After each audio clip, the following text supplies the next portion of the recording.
Jesse Waters along with Judge Janine Pirro, Harold Ford Jr., Dana Perino, and Greg Gutfeld. 5 o'clock in New York City, and this is The Five.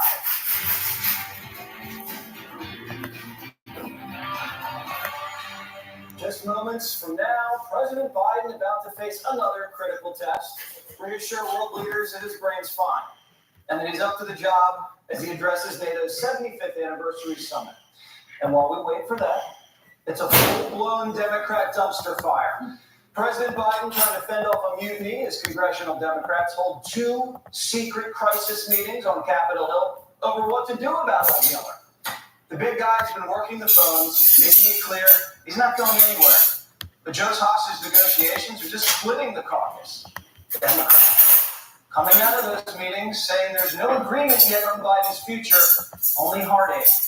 Axios reports on a group of swing district Democrats who held what sources describe as a despondent gathering with but not for Biden. And one anonymous Democrat lawmaker told Punchbowl News that the meeting felt like a funeral. Check out how unified the party is. No. What do you mean you're not on the same page? Joe Biden all the way. Joe Biden. He just had it now. He can't let. Are you worried about talking to the president? No, I'm not. I've been with him the last few days. About President Biden being on the ticket. Of course, we are riding with Biden. I'm hearing discussions and legitimate questions about the president, and I continue to listen.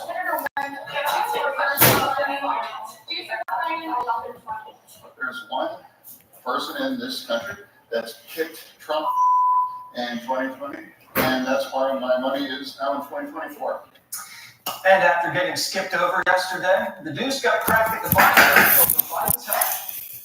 Does President Biden commit to serving a full second term if reelected? Yes. Why doesn't anybody in the president's family urge him just to go to get checked out to say the coast is clear? The White House medical unit, his doctor, they don't believe that he needs anything more than what we have been able to provide.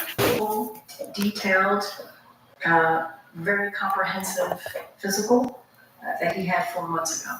It is their decision to make. It's not yours, it's not mine, it's the White House medical unit.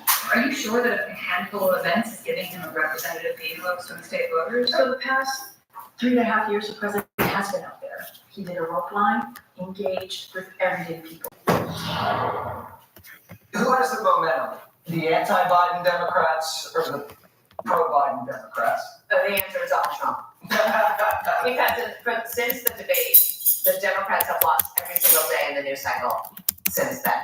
And President Trump played it smart, played it cool. Even he did the Hannity interview last night, but didn't make a ton of news. He will make news when he makes his vice presidential choice. And next week, you'll see a lot of the Republicans. I still think that the story is going to largely be about Biden. When it comes to the Democrats, this meeting was very interesting. It was like live on Newsroom, and these guys love a camera, but everybody went right by cameras. Nobody wants to talk except for a few.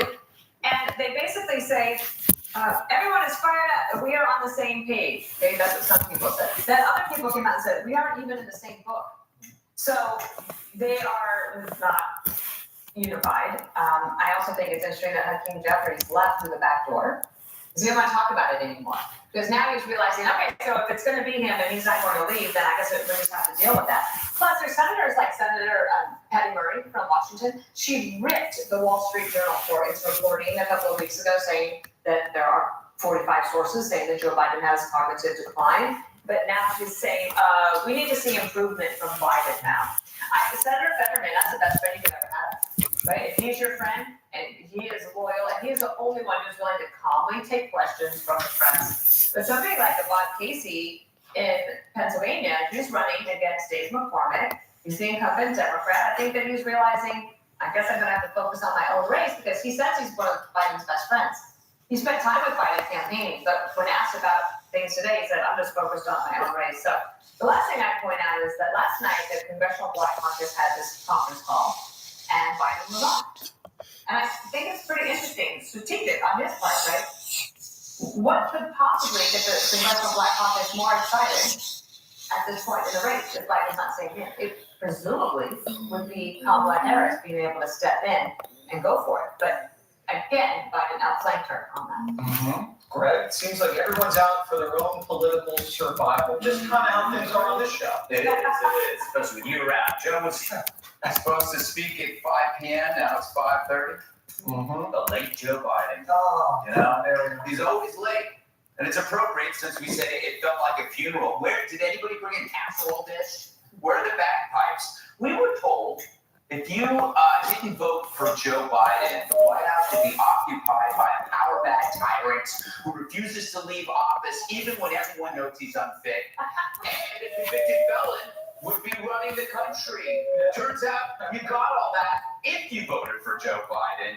You elected Joe and a crazy, bonkers, mad royal family who treat democracy like Commander treats Secret Service agents. If Joe doesn't drop out this week, he's proving that he's guilty of everything that they falsely accused Trump of, selfishly, insanely clinging to power. No wonder Joe looked orange. What's next? He's going to start a line of Biden steaks. This is starting to feel like Manuel Noriega. You know, pretty soon they're going to start playing Metallica really loud outside the White House. And you claim Joe Biden's working the phones. Come on, you couldn't work a jitterbug. That's the little phone with the big buttons. If I were a delegate, one of Joe's delegates, I'd be really pissed because you stole my vote. I gave it to you on false pretenses. Essentially, the voters were sold a lemon that once it got off the lot, it collapsed. And the White House is the car dealer. Too late, you bought it. That was Joe's letter. He just said, sorry, too late, I got your vote. No wonder it felt like a funeral in there. I mean, seriously, it's a funeral without a corpse. And I feel bad for Joe getting endorsed by the squad. That's the only people in his corner. It's like getting endorsed.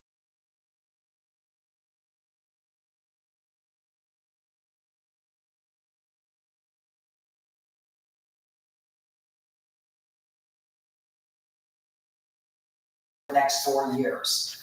But in order to have a rebellion, you need to have a leader. And there is no leader. There's just this guy in the White House who yells and screams, and everybody is like, all of a sudden, the difference between last Friday and today is stunning. You had Jerry Nadler, who's now pulling back. You have a lot of Congress people who are like, yeah, maybe he's okay. I'm with Joe. Not that he's great, but I'm with Joe now. It's like they got the message, and, you want to talk about totalitarian. I mean, that's what the Democrats are.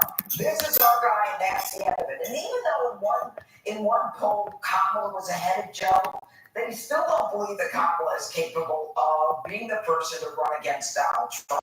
And as Whoopi Goldberg said yesterday, they don't care how sick Joe Biden is. They don't care if he poops his pants or anything else.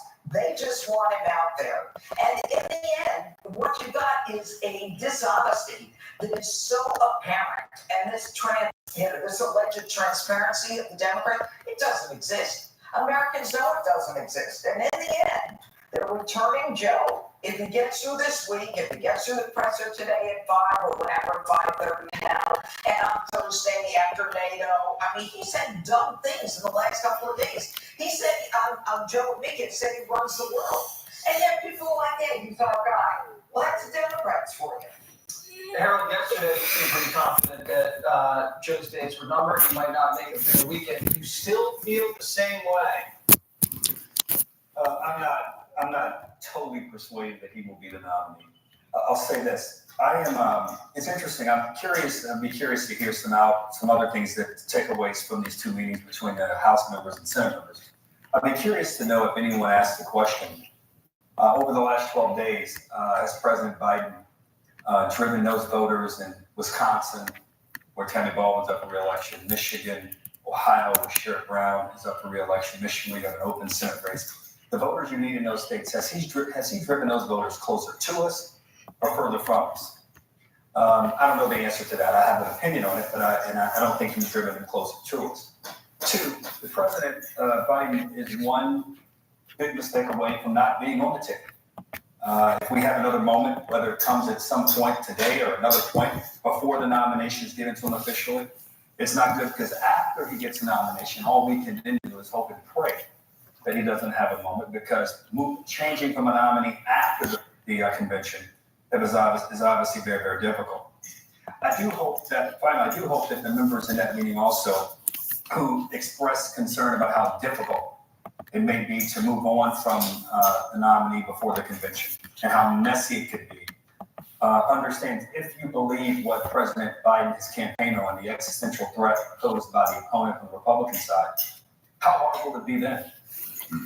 Maybe we reconcile ourselves to that. I imagine those in that room had, but I wonder about delegates and voters. I'm one that if this is what everybody wants to do at the end of the day, I'll be there. But I do hope those two questions were asked, and I hope those two questions were answered sufficiently and convincingly.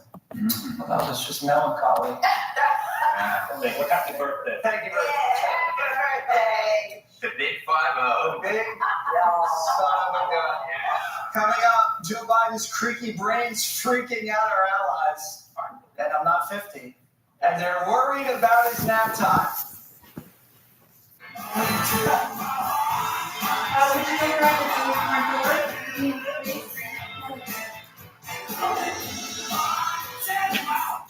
You know, if you were cash back and you could earn on everything with just one card, Chase Freedom Unlimited. So if you're off the racket or crab fracking, you're cash backing. Cash back on flapjacks, baby backs, and tacos at the taco shack.